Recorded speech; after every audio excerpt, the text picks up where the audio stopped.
That works. Oh, there we go. I think we are now live streaming. I always wait for the little thing to connect. There we go. All right, it popped up on my YouTube screen. So, hi everyone. We are so excited, Bay Laurel parents, for all of us here joining us tonight for our webinar about TK through second grade reopening. I want to do some quick introductions of my amazing guests here supporting me, sharing information with all of you today. I have Angie Falk, who is our Director of Pupil Services, supporting all of our special education students in the district. Thank you so much for being here with us. We have Rachel Golds with us, who is our awesome teacher in charge. She's a third grade teacher, but she's still here to support us. And then we have the fabulous Miss Miko, our K1 split teacher this year, joining us to share some of her experiences and expertise because she's been part of our district safety committee. So she'll share some information with you as well. We're excited that all of you are here today. I'm going to share my presentation so that we can guide you through some of the safety protocols, as well as what school will look like when all of our kiddos come back on Monday. Well, not all of them, TK through second graders. All right. And hopefully this is working because now I can't see anybody. So we are so excited to welcome our TK through second graders back starting next Monday, November 9th. So on October 5th, the district was able to bring back small cohorts of students who receive special education services. And we have been doing that at Bay Laurel since October 5th. Bay Laurel was our biggest school to bring back the cohorts, which was awesome. We had an opportunity to have a visit from the Department of Public Health, who was able to inspect our safety procedures, our PPE, and we got a glowing report. So kudos to Dr. Duncan and her special education team for a job well done. Thank you so much, Angie. And that picture is a picture of us on Halloween, of course, dressed up, welcoming our students like we do every day. So as Mrs. Falk said, we are ready for you. It's been safe. We've been here for 5 weeks, no issues at all whatsoever. And we're just here to share some of those protocols with you so that you could help support us in ensuring that all of our students are following all of the requirements we are supposed to follow so that we can continue to have students with us on campus. So our agenda for today is just letting you know how we've prepared for our return to campus, talk a little bit about drop off and pickup procedures, very, very important, and then just share with you all the different student supports that are in place. As you can see in this picture, we've painted our campus. There are arrows that show you which way you're supposed to go, as well as dots for students to stand on that are 6 feet apart. If they ever have to be waiting in the car line for you to pick them up, they will be socially distanced correctly. And so in preparation for our return to campus, like I've shared, we've put dots everywhere. And if we're even in the outside assembly area, if you ever want to take the kids outside for them to stand and work, well, they will be socially distanced correctly. Now, our AM and PM selection process for the return of students, I've described that to you multiple times already over email messages. You're probably sick of me, but here it is again. They were decided by a lottery system. It involved surveying parents who want to be in the PM. So if you wanted to be in the PM, we tried our best to put you in the PM. And for the rest of you that didn't tell us a preference, we put you in a online lottery, and that's how we distributed the rest of the students. So the big news is that I will be releasing the AM and PM cohorts tomorrow morning at 9 o'clock. So expect a message from me tomorrow at 9 telling you whether your child is in AM or PM. I know that some parents have asked me if this has already been done because you might have seen something on Parent Square. You might have seen something in Aries. Please do not go by that information. It is not correct. I will tell you right now that I'm still updating the list. So I hope nobody got too excited with what they saw. If you saw something, it's not done yet. It will be released officially tomorrow at 9. So until you get my message that everything's corrected and fixed, anything that you might have seen, please just erase it from your memory because it might not be what it is. And I don't want to upset anybody. So just wait for my message at 9 o'clock tomorrow. And that's going to be the correct cohort. And remember, because we're trying to be fair to everybody, we're not going to honor requests. It is randomized. And please, please, please, please, please do not ask me to make changes, because we want to be fair across the board for all of our families. Now, I've shared this already as well, but for those of you who've never been on campus, our new families, our TK and even kinders, or anybody else who's never been here, and even if you've been on campus, it's been a while, if you want to bring your children and walk them to class on Friday and Saturday, Friday from 3:30 to 5 o'clock, as well as Saturday from 8 to 12 o'clock, we'll have our campus open for you. We will have somebody standing right there at the dolphin shade area who will take your temperature before you walk around, and make sure you have your mask on. Families, of course, can walk together, but if you're with somebody else who's not in your family, make sure that you're socially distant. Hopefully, it somehow naturally works out that you come at different times. So again, this Friday, 3:30 to 5, I will be inside my office for most of that time doing a meeting. And then on Saturday from 8 o'clock to 12, the campus is open for you. And the sole purpose is for you to tell your children what their first day of school is going to be like, because don't be mad at us, you can't walk them to class come Monday. You're just going to have to drop them off, say goodbye, and send them on their way. So we're giving you Friday and Saturday as opportunities to practice what that's like with your children. You could pull up in the car line where you're supposed to pull up. You could pretend that you're showing me your health screening survey. You could pretend they're being, their temperatures are being taken, and then you get out the car, and then they need to walk to their classroom on their own. So teach them the route of where you drop them off to how they're going to walk to their classroom, which I'll tell you more about in 1 second. So if you're unfamiliar with our parking lot, we have signs in our car line that designate the drop-off areas. For our TK and K students and families, you're gonna pull up to the first part of the parking lot. You'll see this K sign here on the left, big old K here, you can't miss it. That's where you should stop. And that's where we'll check your temperature, look at your health screening survey, and then you could open the door and let your kinder go. Let them walk to their class. For our first and second grade students, you're going to pull forward all the way to the bottom of their lot, not to the YMCA, but to the sign that says pick up and drop off zone. So the first parking lot, the upper lot, and you're going to drop off your students there. And they do have to walk a little bit ways up back to our courtyard area, but that's okay. They could get some exercise in the morning. And so these are your drop off areas if you're driving to school. Now, if you're a family with siblings that's one's in TK or K and then the others in first or second grade, we do have staggered start times, just like our normal school year. They are 15 minutes apart. So the best time for you to arrive would be 7:55. And I counted it, there are maybe 18 families in the situation. So the 18 families out there who are in the situation, arrive at school at 7:55. You do have to drop off your kinder at the kinder part, and then you're gonna have to pull forward and drop off your first and second grader. Only because all of our walkways, remember, are separated for our cohorts of students, and we don't want them to mix. So please, please, please, please do that for us. You should be able to see a health screening survey already on Parent Square. That's where you will do it every morning before you come to campus. Before.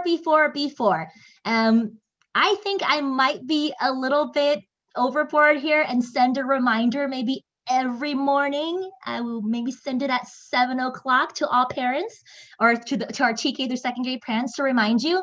It's really, really disruptive if you don't do the screening before you come to campus. Imagine 100 cars driving in, dropping off their children, and you have to get this done at last minute. It's not okay. So please do this. It's on Parent Square. You go to the health screening tab, and then you answer the questions about your children. If you have more than one, you could select one or two, whoever's coming back to school. If you have an upper grade student, you don't need to do it. And then it will collect your answers and we'll receive that information. But it has to be done, or else we will not allow your child to come on campus. I'm going to turn it over to Rachel. Hi, welcome back, everybody. I'm just going to take a quick second and talk about some of the community expectations that we have and how we can all work together to make this as smooth as possible. Some things that you can do in the morning to help us out. The first thing is take your child's temperature each morning and do the health screening, as Dr. Duncan was just talking about on Parent Square. Also, if your child's not feeling well, please keep them home. And also just make sure that if your child does get ill at school, we will need them to be picked up immediately. So have a backup plan for pickup for that. On the day when you come in and arrive, Dr. Duncan was just talking about the screening process. If you can take a screenshot, I think she mentioned of the screenshot of the check-in, it makes it much easier for them as they can't get out of the car till that is shown to us. And if any of you have ever experienced our Bay Laurel car line, you know it gets backed up very quickly. So it is really important, as she said, to have that screening already done by the time they get there. If for some reason you forget and you are not able to show us that screenshot, you will have to drive down to a separate parking area and park and fill it out there. We have to you may not sit in the car line and do it. I know it's a quick thing, but as you know, the car line backs up very quickly and it will cause a lot of problems for drop off for everyone else. So we will need you to move down and complete it in the parking spots. Thank you so much, Mrs. Gold.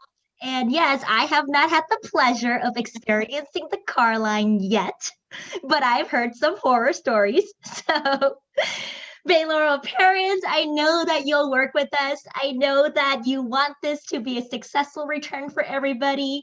And so please, please, please, please, please, if you forget, we do need you to move along and just drive back in. And you might be stuck in the car line and stuck in traffic, but that's the price to pay if you forget to do it in the morning. So once again, please, please, please, please, please have it ready.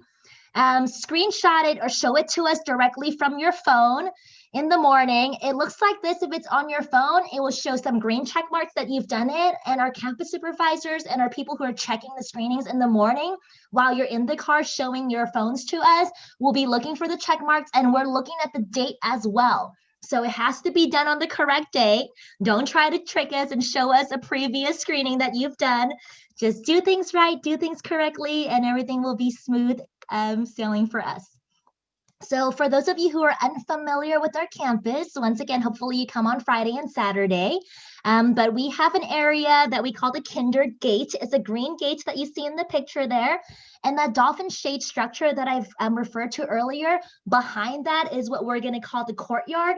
So all of our kinders are going to follow the pathway of going through the Kinder Gate to go to their classes. So if you're in kinder, especially if you're in Ms. Sternbach and Ms. Donahue's class, you'll be dropping off your child in the car line and they'll be following those orange arrows on the ground to the kinder gate, through the K yard, and go straight into Ms. Donahue and Ms. Sternbach's classes. Ms. Amico and Ms. Berger's classes are actually outside of the gate. There is a way to get through the kinder gate to get to the back door as well. So just follow those pathways so that we could keep our students separated. For first and second graders, after you are dropped off at the end of the parking lot, they have to walk all the way back up towards this courtyard area, and they will follow some blue arrows that are on the ground into their first or second grade classes. Here's a nice fancy aerial view of everything we've been talking about. I will be sending this video out to all families after our webinar's over, so you could freeze the screen and memorize it if you need to. To go over things again, the green highlighted area that's kind of on the curved are the areas where kinder cars should park and drop off their children. We'll have 2 separate temperature taking stations there. And then again, you follow the orange arrows through the kinder gate to go to your class. I haven't talked about what families who might be walking will do yet. That will come up in a second, but you can see on the screen here, there are areas for us to check people who are walking to school as well. So bottom right corner of the screen is where TK and kinder students who are walking will be checked. If you happen to have a TKK and a first and second grade, you're going to have to, and you're walking for some reason, you're going to have to drop them off in separate places. We're keeping them separate to keep everybody safe.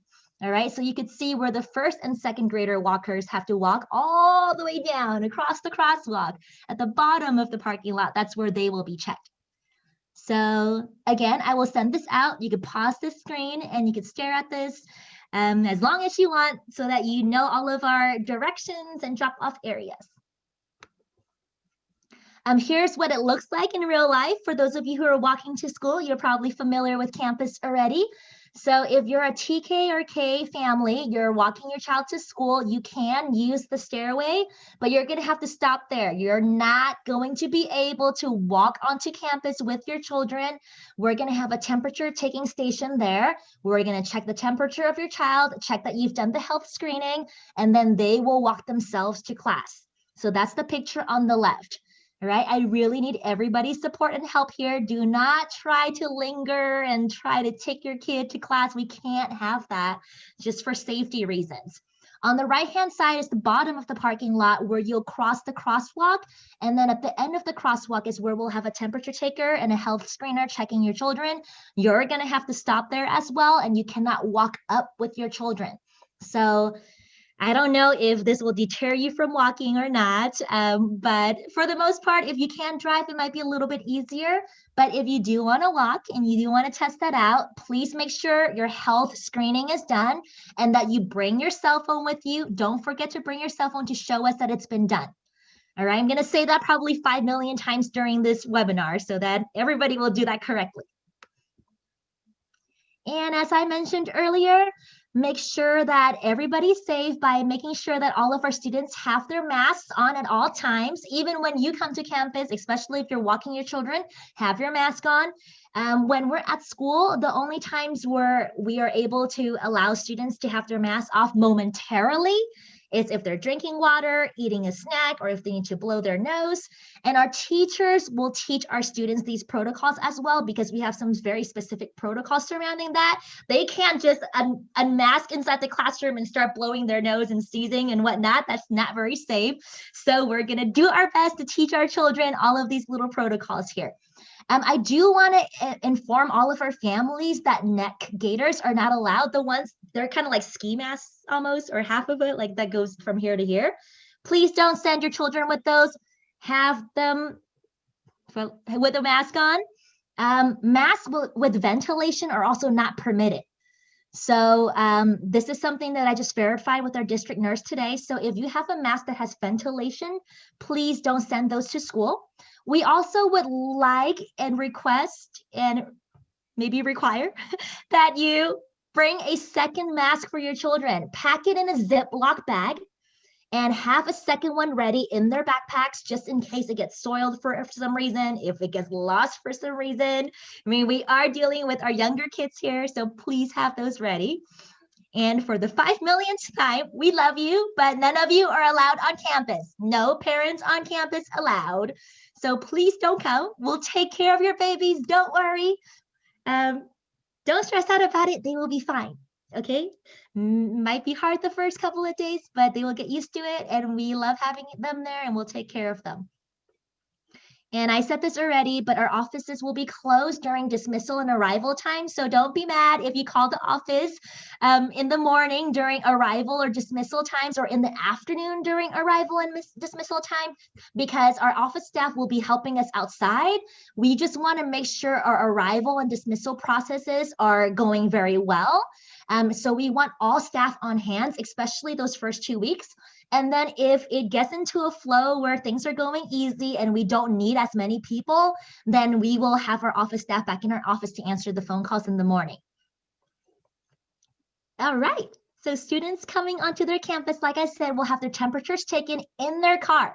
So we're gonna use the handheld temperature takers. We're gonna take temperatures while they're in their car so that if there's, for some reason, they're hot, you take them home. We don't want them off campus already and have to call you back and then you have to wait in the car line or whatnot. So just make sure you all stay in the car until we tell you you could come. I've sent the bell schedule out already, but here it is again. So remember that the times are staggered 15 minutes for our TK and K and Ms. Amiko's class versus our first and second grade students. You'll either, if you're in the AM cohort, have a 7:45 start time or 8 o'clock start time. If you're in the PM cohort, you'll either have an 11:55 start time or a 12:10 start time. And that start time is not when you have to be inside your seat ready to learn. There's a 15-minute grace period for you to drop off your kids, for us to take them into their classrooms and so on and so forth. But remember, the idea is Open the car door, get them out the car, and they are walking straight to the classroom. Straight to the classroom.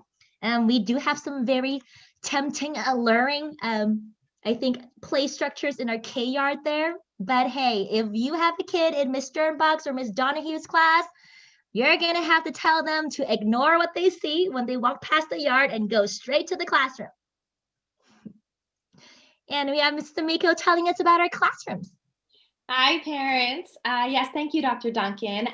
So also on the yard, the teachers, when your child is dropped off, according to our plan, the teachers will be right outside their classrooms waiting to greet your child. So there will be staff members all around campus in the courtyard and on the kindergarten yard to keep children socially distanced, to keep them moving along to their classrooms.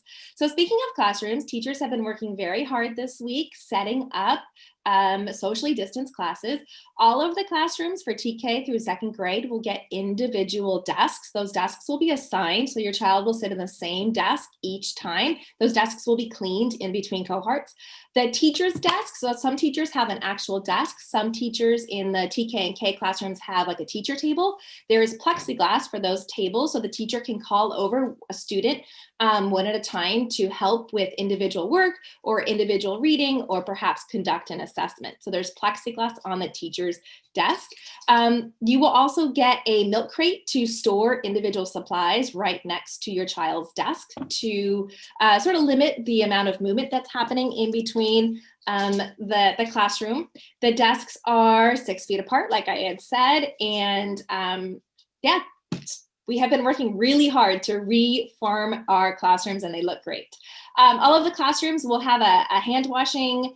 The back counters have a sink that has been cleared away. We have extra soap, paper towels. We have cute little mats that they just ordered so children don't slip if the floor gets wet. We have it all.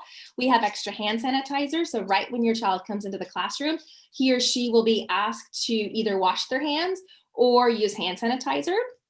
Obviously, if your child has a cut or for some reason doesn't want to use the hand sanitizer, they're more than welcome to use the classroom sink. We will also have germicidal wipes that children could use to wipe their hands as well. For the outdoor areas, the tables, we are discouraging students from bringing snacks, but of course you are more than welcome to.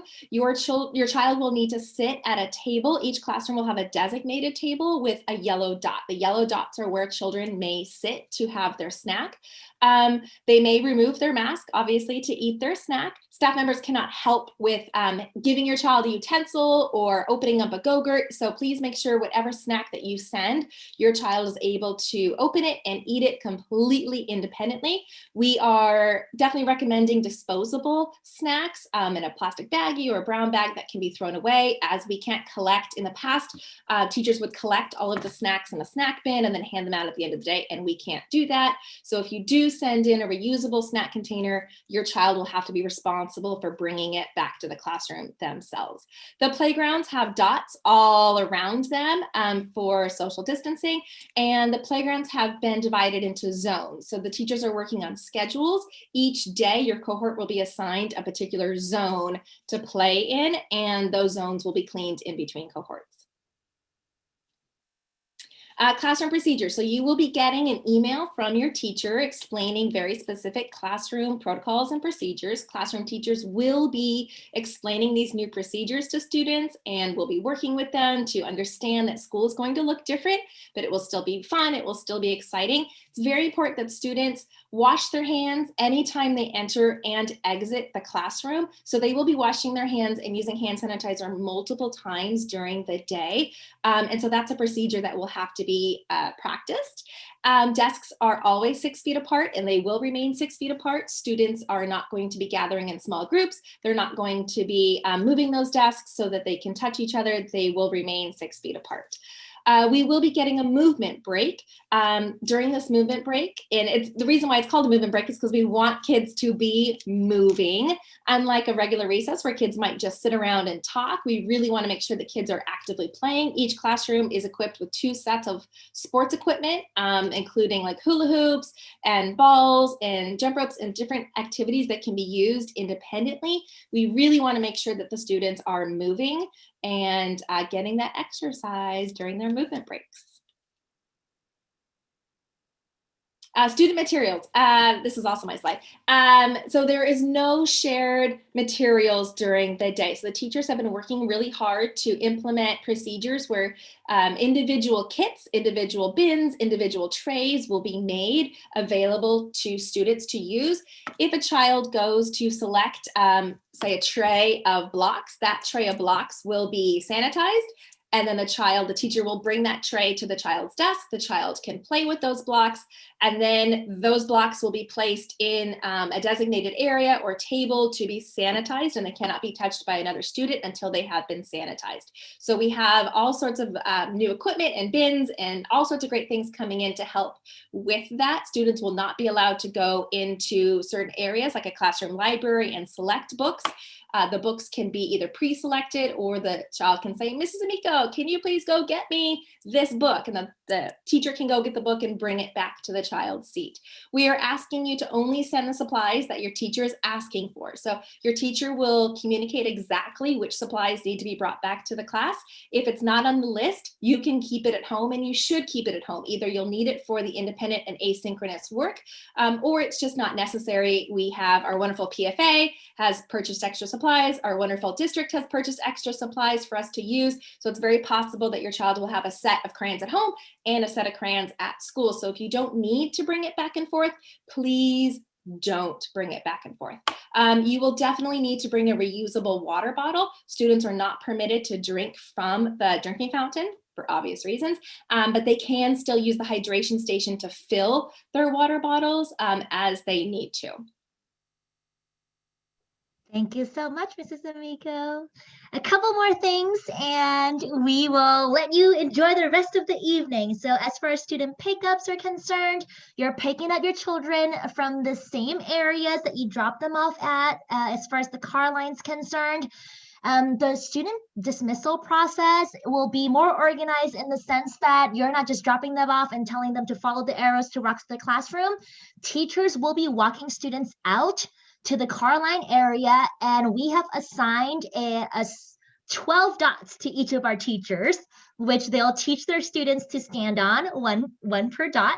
And so if you happen to not be on time picking your child up for some reason, they are standing there following directions, socially distant, so everybody gets their own dot. Yay! And so that's the process for dismissal. And hopefully all of us will be following the rules there as well. Please come pick your children up on time.